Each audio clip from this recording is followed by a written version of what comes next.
Welcome to the podcast. Today I'm speaking with Katie Ford, the former CEO of Ford Models. She became an activist for human trafficking, and she committed herself to this important work through her organization, Freedom for All. Join us for this important conversation. So I always begin the podcast with the question, what do you believe? I believe that people are interconnected around the world. And that we share so many things and we can empathize with people next door and everywhere.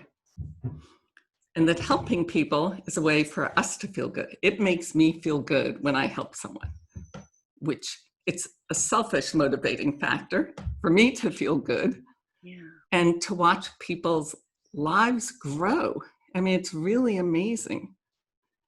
And with our New York partner, Mentari works with survivors of human trafficking, and the head of it is named Chandra. And she was trafficked herself. And she was a trader from Indonesia. And when there was a financial collapse, let's say close to the year 2000, she got a job in the United States working for a hotel, and she paid a labor broker $3,000. Okay, that's a lot in Indonesia to pay. She came to New York. They took her to the house where she was going to stay. The minute she got in, they held a gun to her head, told her to strip, that there wasn't a hotel job, and she was forced into prostitution. The first time she escaped, somebody had given her a phone number, said, if you ever get out, here's a phone number. I know this person will give you a job. She dialed the number. Turned out that person was a pimp also. Oh my God. Yes, I know. Then, after a long time, she got out again.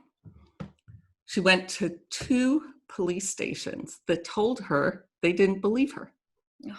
And she had nothing. She was living on the street, homeless now, without anything, because she couldn't run away with anything. And they had taken away most things anyway, including her passport, the money she made as a prostitute, not wanting to be that, by the way. Yes. And she was crying on a park bench. And a man came up to her and asked her why she was crying. And she'd learned not to trust people now. Right.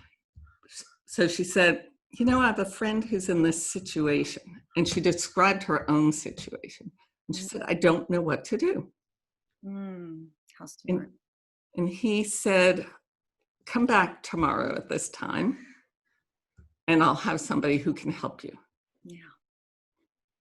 And he came back with somebody from the FBI who did help her.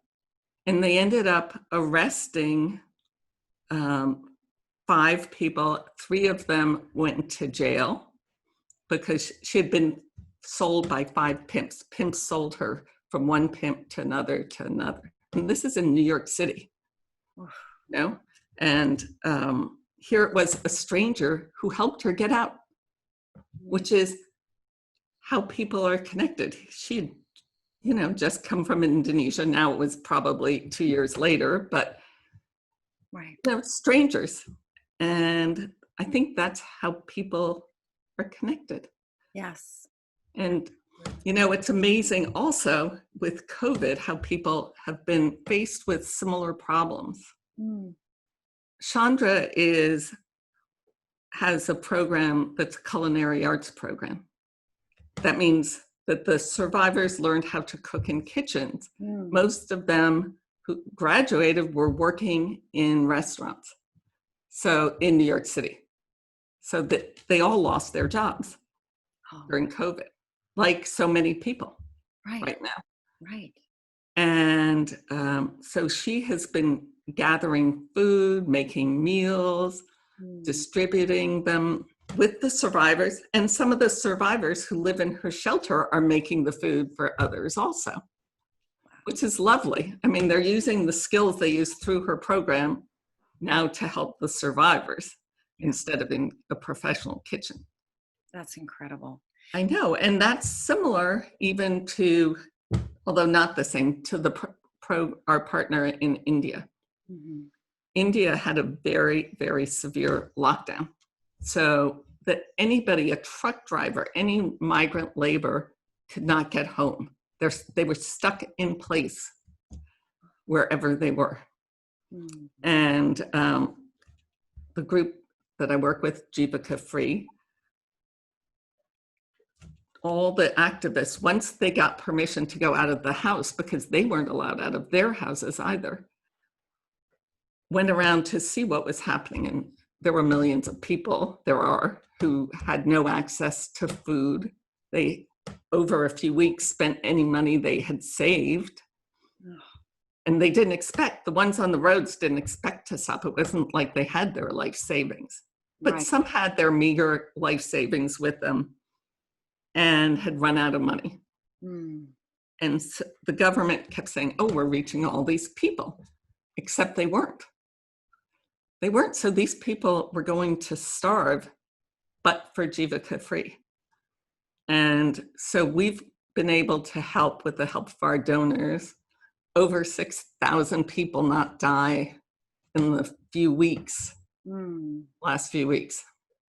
That's incredible, Katie. Incredible stories. So your organization is Freedom for All. Right. And now when you created your organization, was there, I mean, I'm sure you've heard so many of these stories, but was there a defining moment for you in wanting to do this work? Well, I had been head of Ford Models, and I had just sold Ford when I went to a conference hosted by the UN. Mm-hmm. And I couldn't imagine why they wanted me there. Yeah. Because I didn't know anything about the topic and they thought I should speak. Mm-hmm. But when I was there for just a few hours, I understood exactly how people are trafficked frequently is how we used to scout models. We tell them the job and what you can make and your prospects.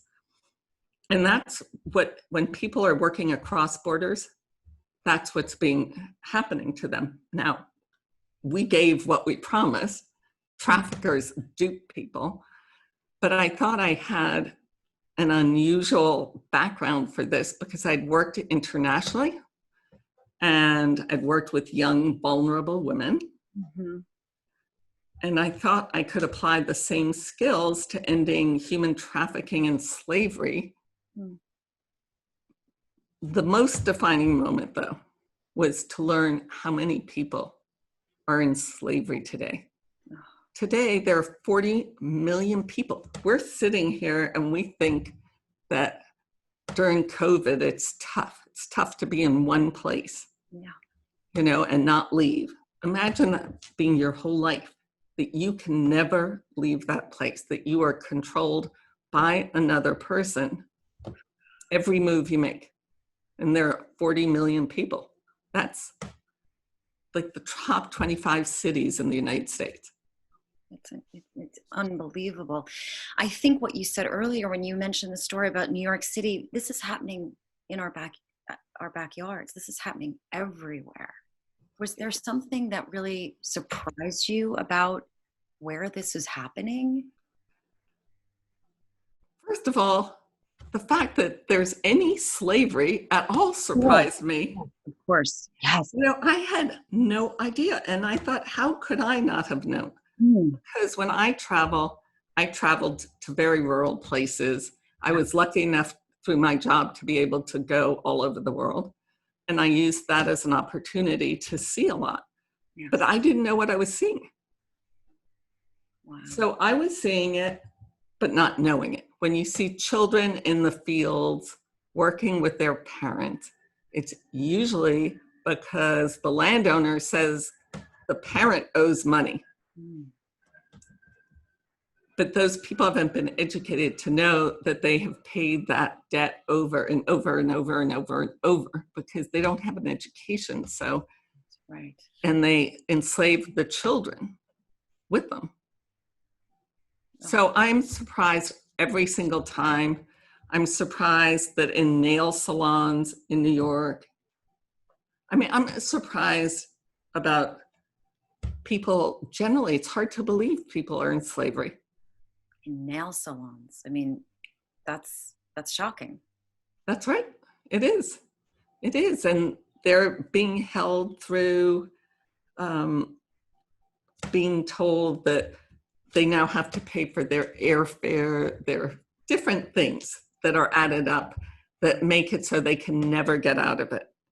And one of the most shocking instances for me was the gas stations on Long Island. Mm. You know, when you drive out from New York City to Long Island, there are a lot of gas stations that are where Pakistanis work. I didn't know they were Pakistani until the arrest happened. So the person who had the license enslaved all the people that were working in them. And they were forced to live in his housing. And he said it was thousands of dollars, much more than they were ever going to make. And they couldn't leave until that was paid off.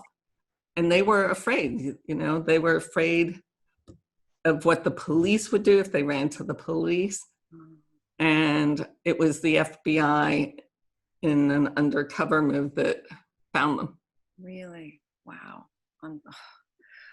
Wow, these stories, I mean, what can we do as citizens? What can we do? Just how do we recognize that that something is wrong or something's going on? When do we call the police? How do we know? Well, it's hard to call the police right away because people who are enslaved aren't trusting people and they know they'll be hurt.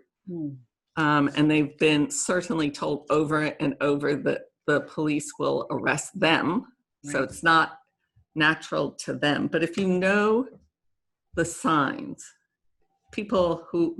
some of the signs are people who are malnourished, people who don't speak at their job and they just look down or they look injured, hospital workers and social workers at hospitals are probably the biggest line of defense for many people who are trafficked because they're abused. And if you can separate them from the traffickers, they may say something. But before anybody says anything to them, they have to make sure that nobody is around. The traffickers aren't around. Right. And in the United States, I have heard so many cases of domestic workers. And the domestic workers don't speak up because when there's somebody that they could potentially speak with, it's usually a friend of the person they work for. Right. So, and there is one woman I know, Evelyn Chambao, who was brought from Cameroon at the age of 9 to Washington, D.C., and she worked outside of Washington for a family, starting at age 9 years old. And when she was taking care of the kids in that house and there were play dates, nobody asked her why she wasn't playing, why she was cooking. You know, they had play dates all the time.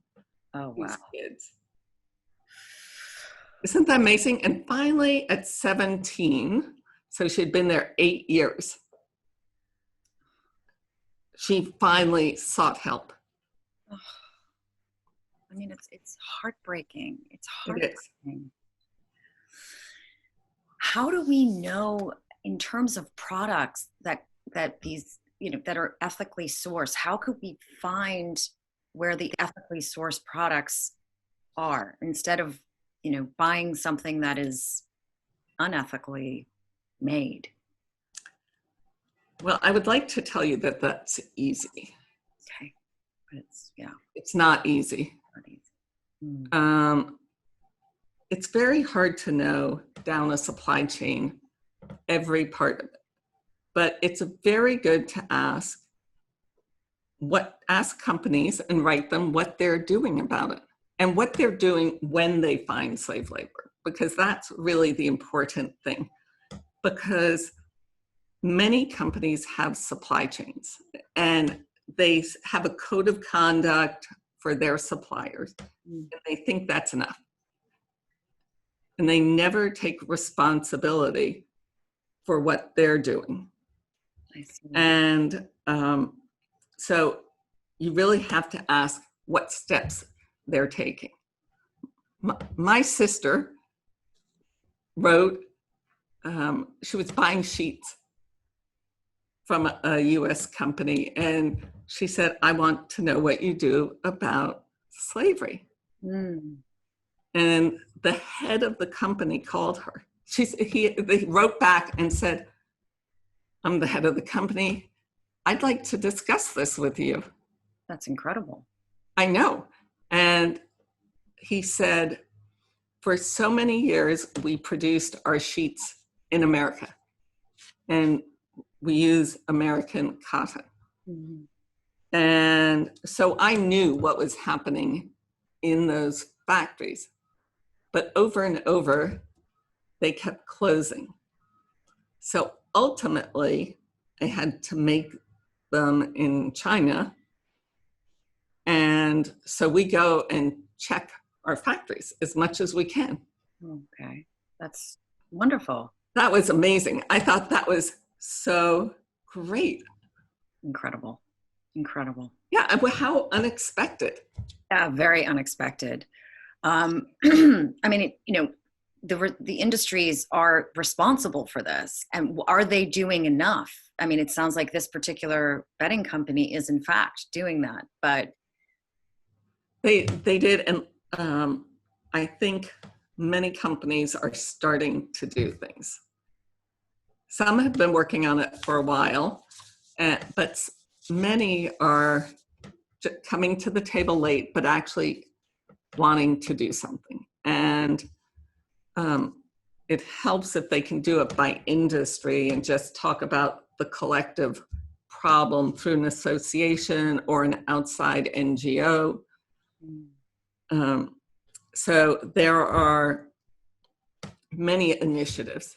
And if anybody goes to verite.org,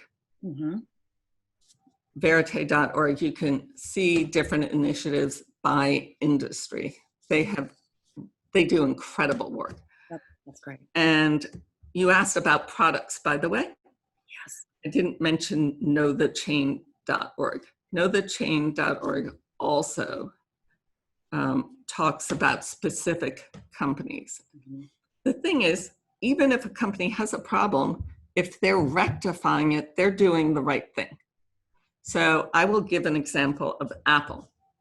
Everybody thought it was terrible that these people weren't paid, as did Apple, because Apple found some forced labor done by one of the labor brokers they hired. But they found it themselves, and they spoke about it publicly. And they said, this is what we found, and they rectified it. They made sure they were paid. They made sure, I don't know if they didn't use that. I don't know the full amount, but I know that it didn't happen again. Right. And they were brave enough to speak about it so others would speak about it, so people can come up with solutions to prevent it. Absolutely. Absolutely. That's great. They're taking action. Right. I'm curious, on the podcast, we talk a lot about connection, and as you did when we opened up, what have you learned about yourself doing this type of work? What connected in you after doing this important work? I always knew how I loved helping people grow things and grow first of all, with models, their careers. I love watching their careers grow. And it was very rewarding for me to watch it. And I learned I could apply it in a different way, frankly. It was very, my instincts were similar. So when we rescued Francisca, a Cameroonian woman, she was being held in Kuwait. when we rescued her and helped her get home to Cameroon and start a program there, we brought her to live with us. We brought her from Cameroon, and she stayed for 3 months so we could teach her how to build a movement. Wonderful. And she has now been, she received the State Department Hero Award, and she was at the Obama Foundation speaking with President Obama on stage. Wow. It was pretty incredible. Oh my God, my heart. I know. And a few years before, she was in sight. Oh. So I learned how much I love helping people, but I knew it. I knew I liked it, but I love it. I'm passionate about it. Yes. And when people say, how can you do this work? I love it so much. I am so excited when I see somebody going from enslaved to free. And you see how they go in India, for instance, living in huts, from living in a shack to stucco and brick houses with electricity. Their children, in many cases, go to college.